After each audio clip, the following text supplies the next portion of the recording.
ধরে নিলাম আপনার এটা এবিসি কোম্পানি, এবিসি লিমিটেড। তো এবিসি লিমিটেড সে তার একটা প্রভিডেন্ট ফান্ড গঠন করছে, সেটা হচ্ছে আপনার ABC PF, ABC provident fund.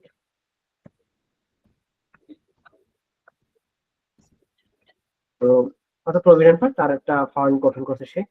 তাহলে আপনার আমরা জানি যে 2 সপ্তাহ হিসেবে কাউন্ট করা হয়, এবং এটা এনবিআর থেকে অবশ্যই অ্যাপ্রুভ করা থাকে, দেন হচ্ছে আমি এটা রিকগনাইজ করা হয়ে যাবে। এখন যদি আমি বলি যে আপনার এইখানে যেই ফান্ড, এটা একটা ফান্ড থাকে, সেটা আমরা জানি যে এটা একটা ফান্ড, আর এটা তো একটা কোম্পানি। তো এখন আপনার জিনিসটা কি করে যে আপনার ধরেন এটা একটা মান্থলি অ্যাকাউন্ট যদি আমরা করতে চাই, সেক্ষেত্রে এটা জানুয়ারি জানুয়ারি 2026। তো জানুয়ারি 2026-এ আপনার একজন এমপ্লয়ি মিস্টার এ, সে আপনার স্যালারি পায় হচ্ছে আপনার 1 লক্ষ টাকা। 1 লক্ষ টাকা থেকে তার বেসিক ইনকামটা হচ্ছে এই 1 লক্ষ টাকার মধ্যে তার বেসিকটা হচ্ছে 50,000 টাকা, আর আদার বেনিফিট হচ্ছে আপনার 50,000 টাকা। বেসিক স্যালারি আর আদার বেনিফিট মিলে হচ্ছে টোটাল স্যালারি হচ্ছে আপনার 1 লক্ষ টাকা।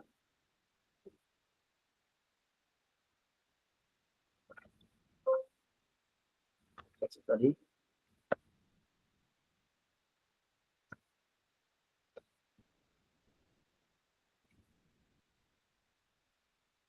তো এখন মূল জিনিসটা কি হয়, মূল জিনিসটা হচ্ছে আপনার যখন তাকে পেমেন্টটা করা হয়, তখন অর্থাৎ মিস্টার এ কে যখন স্যালারিটা দিবে, স্যালারি ডিসবার্স করবে। স্যালারি ডিসবার্স করতে গেলে আপনার যেটা করবে সেটা হচ্ছে আপনার তার যে টোটাল ইনকাম, তার টোটাল যে স্যালারি হচ্ছে তার 1 লক্ষ টাকা, এ থেকে লেস করবে কি, কাটবে কি, ডিডাকশন। ডিডাকশন গুলো কি কি, একটা টিডিএস হতে পারে। তো ধরে নিলাম টিডিএস এখানে সে প্রতি মাসে তার থেকে 2,000 টাকা করে কাটে।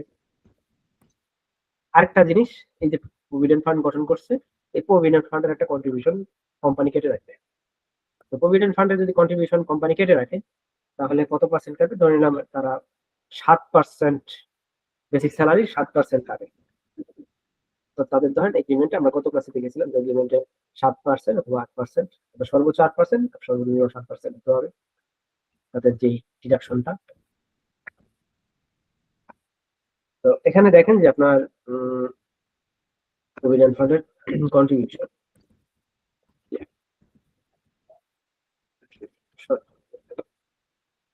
পিএফ কন্ট্রিবিউশন বেসিক স্যালারির কত পার্সেন্ট, 7.5% কাটছে 3500 টাকা। এই 3500 টাকা কেটে,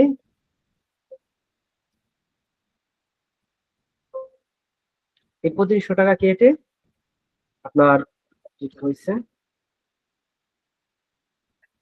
তাকে পেমেন্ট করবে কত, 94,500 টাকা। এটা হচ্ছে তার নিট পেমেন্ট। ঠিক আছে। তো কোম্পানি কি রাখলো, টিডিএস এর টাকাটা রাখলো আর পিএফ কন্ট্রিবিউশনটা রাখলো। সেম অ্যামাউন্ট আপনার কোম্পানিও সেম অ্যামাউন্ট তাকে দিবে। কোম্পানি কোম্পানি কন্ট্রিবিউশন কত টাকা, 3500। ঠিক আছে, তাহলে টোটাল হচ্ছে আপনার এই 3500, কোম্পানির হচ্ছে এই 3500, টোটাল হচ্ছে আপনার এই যে প্রভিডেন্ট ফান্ড একে দিবে হচ্ছে, মানে এখানে ট্রান্সফার করে দিব কত টাকা, 7,000 টাকা ট্রান্সফার করবে টোটাল। তো 7,000 টাকা ট্রান্সফার করবে। তো এই 7,000 টাকা কত তারিখের মধ্যে আপনার ট্রান্সফার করবে এই প্রভিডেন্ট ফান্ডে, সেটা হচ্ছে ফেব্রুয়ারি 15 তারিখের মধ্যে। ফেব্রুয়ারি 15 তারিখের মধ্যে, ফেব্রুয়ারি 15। তো এই যে ফেব্রুয়ারি 15 এর আগে যখন আমরা পেমেন্টটা করে দিব, তাহলে এই দুইটা অ্যামাউন্ট কি হিসেবে থাকবে, এই দুইটা অ্যামাউন্ট থাকবে হচ্ছে আপনার payable two PF. Payable two PF কত টাকা, 7,000 টাকা। ঠিক আছে। তো 15 তারিখের মধ্যে আমরা কি করে দিব, প্রভিডেন্ট ফান্ড এটা ট্রান্সফার করে দিব। এইটা ট্রান্সফার হওয়ার আগে যদি আমরা চিন্তা করি যে এখানেও এটা রিসিভেবল, রিসিভেবল ফ্রম কোম্পানি,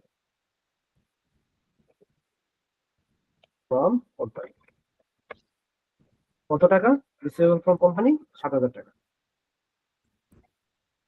যখন ট্রান্সফার হয়ে যাবে, তখন ট্রান্সফার ধরে নিলাম আপনার ফেব্রুয়ারির 13 তারিখে আপনার এটা ট্রান্সফার হয়ে গেছে।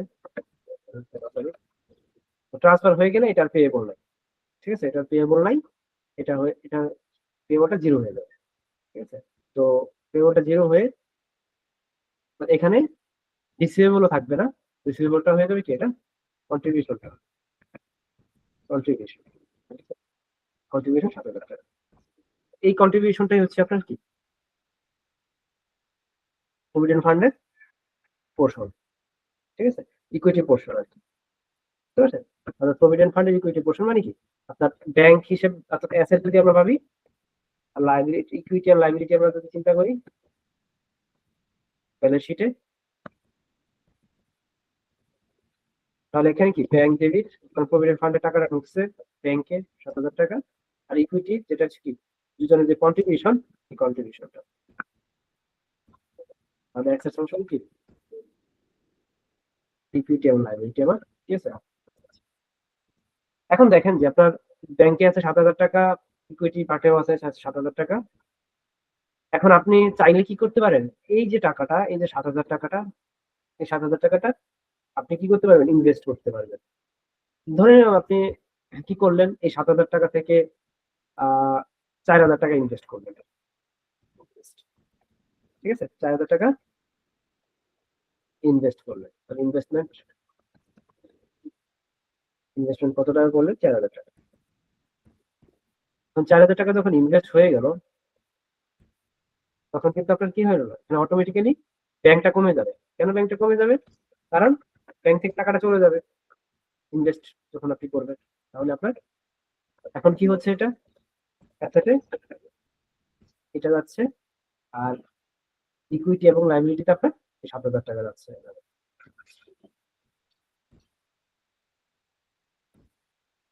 তাহলে আপনি কি অ্যাসেট সমান সমান লাইবিলিটি সমান আছে।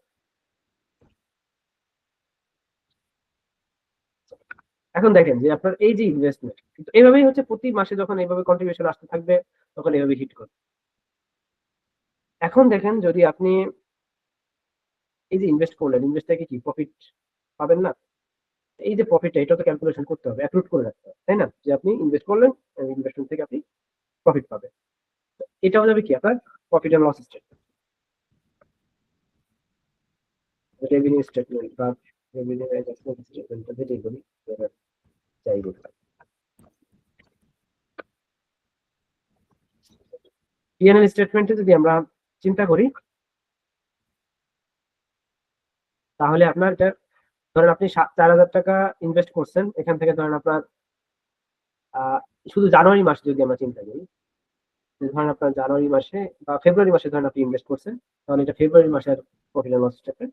তাহলে ধরেন আপনার বছরে আপনার এই যে 4,000 টাকা, এই 4,000 টাকা থেকে ধরেন আপনার 10% আপনি প্রফিট নিবেন, এটা এস্টিমেট করলেন, এস্টিমেট করলে এটা অ্যাক্রুড করতে হবে। তাহলে আপনার এটা হচ্ছে 1 বছর, আমরা যদি 12 মাস ধরি, এই টাকাটা আমরা কি করবো, এখানে যাবে কি রেভিনিউতে।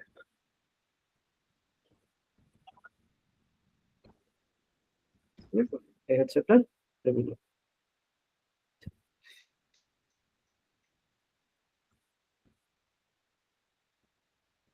এটা একটা গেল, যার হচ্ছে এটার যে এক্সপেন্স গুলো, এক্সপেন্স হয় না, বিভিন্ন এক্সপেন্স হয়, যেমন আপনি ইনভেস্ট করতে গেলে সেখানে কিছু কিছু এক্সপেন্স থাকতে পারে। তো এই এক্সপেন্সটা ধরেন আপনার ধরেন 1,000 টাকা, তাহলে আপনার নেট প্রফিট এখানে কত দেখাবে, 2,333 টাকা। এখন দেখেন যে আপনার এই যে টাকাটা, যেহেতু আপনার ধরেন আপনার এখানে একজন এমপ্লয়ি, তাহলে আপনার টাকাটা কি হবে, যে যদি আপনার এই যে উনি ফেব্রুয়ারি মাসে তার টোটাল কত, ওই যে মিস্টার এ, সে যদি আজকে চলে যেতে চায়, সেক্ষেত্রে সে কত টাকা পাবে, সে পাবে হচ্ছে আপনার তার যে 7,000 টাকা, এই যে দুজনের কন্ট্রিবিউশন, সেটা পাবে 7,000 টাকা, প্লাস হচ্ছে রেভিনিউ পোর্শনটাও পাবে, রেভিনিউ পোর্শনটা পাবে। রেভিনিউ পোর্শন কত, 23। ঠিক আছে, তাহলে তার পাওনা কত, এই টাকাটা।